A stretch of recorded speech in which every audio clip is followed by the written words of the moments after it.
On today's episode of I Grew Up in an Actual Dictatorship, so you'll know you're not in one, I want to show you guys pictures of the house that I grew up in. This is the house that my mom grew up in and her dad grew up in before her, and her grandmother, my great grandmother, also lived in. Although this is a bit of a personal post for me, it should serve as clear proof that the conditions under a socialist government are just inhumane. In my post, by many of you, I've been asked what would I answer to those that seek to deny my experience, to tell me that socialist is still a good idea. So this should be a really good answer to that. This is my house. Well, not that one. That little entrance to the left. That's the entrance to my house. See, that white house that you see there, that house belonged to the family.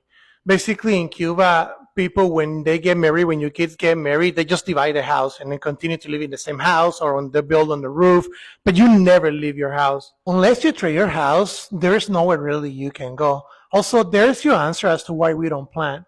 No one really has land.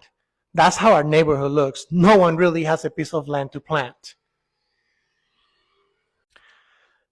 I was debating whether to show you bits and pieces of this or just show you the whole thing, but I think the whole thing will paint a clearer picture. So this is the room that me, my two siblings, and my mom and my dad lived in. That was the house. The small entrance that you saw to the left side had stairs that led up to this room. We had a bunk bed, and then we had my mom's and my dad's bed, and my father's, and then my brother's bed. No privacy. That was our kitchen right there, as you can see.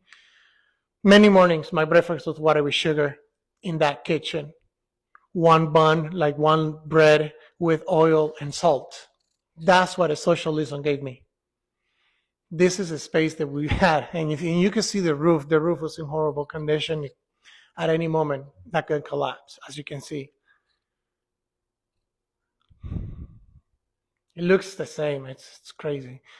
That was my bathroom, same tiles, the toilet. They don't have a back or toilet seat cover. To the left, you saw the bathroom. That was a bathtub.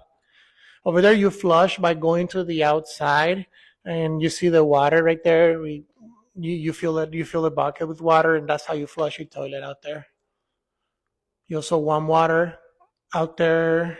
You get water to warm up. That was the neighbor's roof. No, that's not it. Over there, you'll see.